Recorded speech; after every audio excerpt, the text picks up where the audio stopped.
నమస్తే, welcome to C23 news DSR పాయింట్కి స్వాగతం.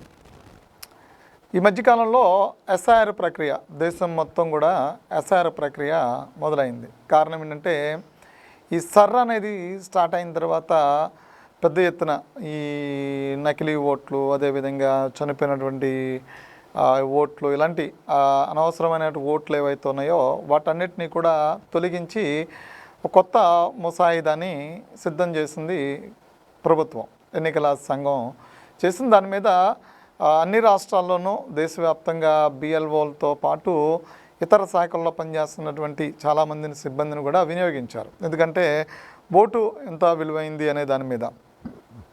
అయితే దానిలో చాలా కొత్త విధానాలు కూడా తీసుకొచ్చారు. చనిపోయిన వాళ్ళని గుర్తించి ఓట్లు తొలగించడం కాకుండా ఈ నకిలీ ఓట్లని తొలగించడంతో పాటు ఎవరన్నా అడ్రస్ మారి ఇతర ప్రాంతాలకు వెళితే కనుక వాళ్ళు ఇక్కడ ఉన్నటువంటి అడ్రస్లో లేకపోతే అక్కడ ఆ ఓటును తొలగించి ఫారం 6 ద్వారా అడ్రస్ని ఫారం 6 ద్వారా మరలా ఓటు పొందేటువంటి అవకాశం కల్పించారు. అంటే ఇప్పుడు ప్రజెంట్ ఉన్నటువంటి ప్లేస్లో వాళ్ళు చాలా కాలంగా లేకపోతే అక్కడి నుంచి వాళ్ళు వేరే చోటుకి వెళ్తే కనుక ఆ ప్రాంతంలో అక్కడ వాళ్ళు కొత్తగా ఓటుని అంటే ఫారం 6 ద్వారా వీళ్ళు ఎక్కడి నుంచి ఏ ప్రాంతం నుంచి వేరే ప్రాంతానికి వచ్చారో ఆ ప్రాంతాన్ని ప్రస్తుతం ఉన్నటువంటి ప్రాంతానికి సంబంధించినటువంటి ఏదో ఒక డాక్యుమెంట్ ప్రూఫ్ని ఇచ్చి కొత్తగా ఓటు నమోదు చేసుకునేటువంటి పరిస్థితిని కల్పించారు. అంటే లేకపోతే పూర్తిగా ఓటు తొలగించడం కాదు, అంటే ఆ ప్రాంతంలో లేకపోతే ఆ ప్రాంతంలో లేని వాళ్ళు ఓటు తొలగిస్తే కొత్తగా వెళ్ళినటువంటి ప్రాంతంలో నుంచి అక్కడ ఓటు నమోదు చేసుకోవచ్చు. ఇదంతా దేశవ్యాప్తంగా జరిగినటువంటి ప్రక్రియ. ఎవరికైనా అదే వర్తిస్తుంది. అంటే ఇప్పుడు సపోజ్ ఫర్ ఎగ్జాంపుల్ నేను ఒక ప్రాంతంలో నివాసం ఉండు, ఆ ప్రాంతంలో ప్రస్తుతం నేను లేకపోతే అక్కడ నా ఓటు తొలగిస్తారు. బిఎల్ఓ వచ్చినప్పుడు నా సమాచారాన్ని నేను ఇవ్వకపోతే, ఫిజికల్గా వెళ్ళి నా సమాచారం నేను ఉన్నాను అని నేను అక్కడ నిరూపించుకోలేకపోతే నా ఓటును వాళ్ళు కన్ఫర్మేషన్ చేసుకుని అక్కడ ఉండట్లేదు అనేది కన్ఫర్మేషన్ చేసుకుని ఆ ఓటును తొలగిస్తే నేను ఎక్కడైతే ఉన్నానో అక్కడి నుంచి ఫారం 6 ద్వారా ఇప్పుడు సంబంధిత బిఎల్ఓ ఏదైనా కాంటాక్ట్ నెంబర్ నాకు ఫోన్ చేస్తే నేను ప్రాంతంలో ఉంటున్నాను అని చెప్పంటే సరే ఫారం 6 ద్వారా మీరు అక్కడ ఉన్నటువంటి ప్రూఫ్ ద్వారా మీరు కొత్త ఓటుని నమోదు చేసుకోండి, మీ ఓటు కంటిన్యూషన్ అవుతుంది, అంతే, అడ్రస్ చేంజ్ అవుతుంది. ప్రస్తుతం ఉన్న ప్రాంతం నుంచి వేరే ప్రాంతానికి వెళ్తారు. కానీ ఈ దేశ పౌరుడిగా గుర్తింపు పోవటమో లేదంటే ఉద్దేశపూర్వకంగా ఓట్లు తొలగించడానికి కార్యక్రమం అయితే ఇందులో జరగదు అనేది సర్ ప్రక్రియ మొదలైనప్పటి నుంచి కూడా దాని మీద ఉన్న ప్రచారం జరుగుతున్నది కూడా అదే ప్రకాష్ రాజ్ ఓటు శాంతినగర్, అంటే బెంగళూరులో సర్ ప్రక్రియ జరిగినప్పుడు శాంతినగర్లో ఆయన అక్కడ నుంచి పార్లమెంట్కి పోటీ చేశారు. ఆయన పుట్టింది పెరిగింది చదువుకున్నది అంతా కూడా అక్కడే పార్లమెంటేరియన్గా కూడా పోటీ చేశారు. ఆయన ఓటు అక్కడి నుంచి తొలగించారు. అయితే గత 4 సంవత్సరాలుగా ఎక్కడైతే ఆయన ఉంటున్నామని చెప్పిన ఓటు ఎక్కడైతే ఉందో అక్కడ నుంచి ఆయన అప్పుడు అక్కడ ప్రజెంట్ అక్కడ లేడు. ఆయన అక్కడ ఉన్నట్టు కూడా ఎటువంటి ప్రూఫ్ లేదు, ఆయన అక్కడ ఉండట్లేదు. కాబట్టి ఆయన ఓటు అక్కడ నుంచి తొలగించడం జరిగింది. అంటే ఎక్కడ తొలగించారు అంటే పూర్తిగా ఆ ఓటు ఆయన అసలు లేకుండా రద్దు చేయడం కాదు. ఎక్కడైనా బిఎల్ఓ ఒక సమాచారం పాస్ చేసి మీరు ఈ ప్రాంతంలో ఉండట్లేదు, వెరిఫికేషన్కి వచ్చినప్పుడు ఈయన ఈ ప్రాంతంలో ఉండట్లేదు, వేరే ఒక ప్రాంతంలో ఎక్కడో చోట ఉంటున్నారండి, వెరిఫై చేసుకుంటారు. వెరిఫై చేసుకోకుండా లేరు అనగానే తీసి పక్కన పడేయడానికి అనేది సాధ్యపడదు. అందుకే నన్ను రోజులు టైం కూడా పట్టడానికి గల కారణం ఏంటంటే వెంటనే ఒక ఇంటికి వెళ్ళటం, వీళ్ళు ఇక్కడ ఉన్నారా లేదని తిరిగిపోవడం కాదు. ఇప్పుడు నేను కూడా నా ఓటు ఫలానా అడ్రస్లో ఉంటుంది, నేను ఇంకో చోట ఉంటున్నా, సరే అక్కడే ఉంటున్నా, ఆ ప్రాంతంలోనే వేరే చోట ఉంటున్నా. అక్కడికి వచ్చినప్పుడు ఈ డోర్ నెంబర్లో ఉంటున్నారా లేదా అనేది కన్ఫర్మేషన్ కోసం కాల్ చేస్తే నేను ఆ బిఎల్ఓ దగ్గరికి వెళ్ళి నేను ఉంటున్నానని చెప్పని వాళ్ళకి ఫామ్ మీద సంతకాలు పెట్టిచ్చిస్తే నాకు 2 ఫామ్స్ ఇచ్చారు. అది ప్రొసీజర్. బిఎల్ఓ వెళ్ళినప్పుడు కానీ ఆ సర్ ప్రక్రియ జరిగినప్పుడు కానీ ఆయన అక్కడ లేడు. అన్ని రోజులు సర్ ప్రక్రియలో కూడా ఆయన అక్కడ లేదంటే బిఎల్ఓతో ఆయన కోఆర్డినేషన్ అయ్యి మాట్లాడింది లేదు, వాళ్ళే ఈయనకి టచ్లోకి వచ్చినటువంటి పరిస్థితి. సో ఇప్పుడు ఆయన ఓటు తొలగించారనే దాని మీద ప్రకాష్ రాజు గేమ్ అని చెప్పని ఒక వీడియో రిలీజ్ చేశారు. ఇప్పుడు ఏ డాక్యుమెంట్స్ చూపించాలి, ఉద్దేశపూర్వకంగా ఓటు తొలగించారనే దాని మీద ఆయన మాట్లాడారు. Friends, Satya, few questions to the Election Commission of Karnataka.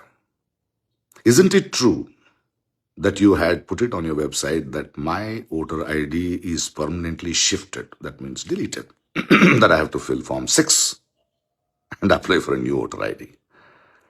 And once I raised the issues and when it reached millions, within hours, isn't it true that you officials called me and said there has been a mistake, we will correct it? And you also requested me to put it on social media, you are correcting it. I have all the call records. And by evening, you call a press meet. You change from permanently shifted to shifted on your website and tell the press that, it's actually shifted. We did a merger and deletion is a lie. You are telling a lie. You have told a lie. And by 8:30, you will send your BLO to the old address in front of the door with a camera, call the neighbors and create that natak and drama that, you have done the merger after the issue is out of hands. And then send it to your Godi medias and your BJP handles, and they are jumping around that Prakash Raj is wrong. Hello, I am a celebrity. Will you call a common man like this? I am a celebrity because of my work. But as a citizen, I am equal to every citizen. This fight is about the dignity of a citizen. Standing in queues, asking us to stand in queues. More videos, more clarifications, and a big press meet to come. Game on. And you, my friend, once in 5 years, you come to beg for votes because citizens have the right to vote. And now, you want the same citizens to stand in queue and beg for their vote to be reinstated? क्या नाटक है? क्या politics है? क्या agenda है? Just asking. కానీ ఇక్కడ జరుగుతున్నది ఏంటి? ఓటు తొలగించలేదు. అక్కడ ఉన్నటువంటి ప్రాంతం ఆయన ఉండట్లేదు కాబట్టి అక్కడ నుంచి ఆయన ఓటు తీసేస్తే ఫారం 6 ద్వారా వేరే ప్రాంతంలో ఎక్కడైతే ఉంటున్నారో అక్కడ ఆయన ఆ ఓటుని తిరిగి నమోదు చేసుకునేటువంటి అవకాశం వెసులుబాటు ఆల్రెడీ ఇచ్చారు. దాన్ని చేసుకుంటే అయిపోతుంది.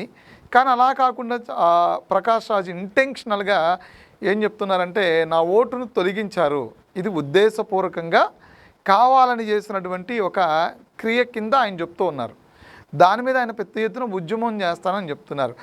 ప్రక్రియలో మ్యాక్సిమం నకిలీ ఓట్లు లేదా గుర్తింపు లేనటువంటి ఓట్లు లేదా చనిపోయినటువంటి వాళ్ళ ఓట్లు మిస్యూజ్ అవుతున్నటువంటి ఓటు ఏదైతే ఉందో ఆ ఓటుని పూర్తి స్థాయిలో దర్యాప్తు చేసి కొత్త ఓటర్ జాబితాను రిలీజ్ చేయడమే కాకుండా ముసాయిదా బిల్లును సిద్ధం చేసి దాని ద్వారా ఓట్లు తొలగించినటువంటి వాళ్ళు ఎవరైతే మా ఓట్లు పోని అంటున్నారో మరలా ముసాయిదా బిల్లుకు ముందే కొన్ని బూతులు ఏర్పాటు చేసి ఆ బూతులు పోలింగ్ స్టేషన్ వద్దకు వెళ్ళి ఆ ముసాయిదా ఏదైతే ఉందో అందులో వాళ్ళ ఓటు ఉందా లేదా, లేకపోతే కనుక ఫారం 6 ద్వారా వెంటనే వాళ్ళు నోటుని వాళ్ళు నమోదు చేసుకునేటువంటి అవకాశం, ఇలాంటిదంతా కూడా సిస్టమేటిక్గా చేసినటువంటి పరిస్థితి. దీనికి ఎన్నికల కమిషన్ పెద్ద ఎత్తున పనిచేసింది కూడా. కానీ ఇప్పుడు ప్రకాష్ రాజ్ ఓటు పోయిందని చెప్పడంలోనే అర్థం ఏంటి అంటే ఉద్దేశపూర్వకంగా ఆయన ఓటు తొలగించారని చెప్పడంలో ఉన్నటువంటి అర్థం ఏంటి? వాస్తవానికి చూస్తే ఈ ఓటు పోలేదు, ఆయన అడ్రస్లో లేడు.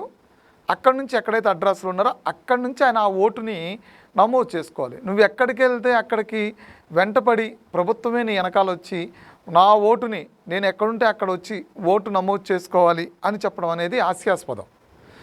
భారతదేశంలో ఓటు హక్కున్న ప్రతి ఒక్కడు కూడా సామాన్య మానవుడే. సెలబ్రిటీ కావచ్చు, నేను సెలబ్రిటీని అని ఆయన చెప్తున్నప్పటికి కూడా నేను సెలబ్రిటీని, ఐడెంటిటీ లేకుండా ఉంటుందా సామాన్య ప్రజల పరిస్థితిని అంటారు. సో ఇక్కడ సెలబ్రిటీనా సామాన్య ప్రజలని కాదు, ఈ దేశ ప్రధాని దగ్గర నుంచి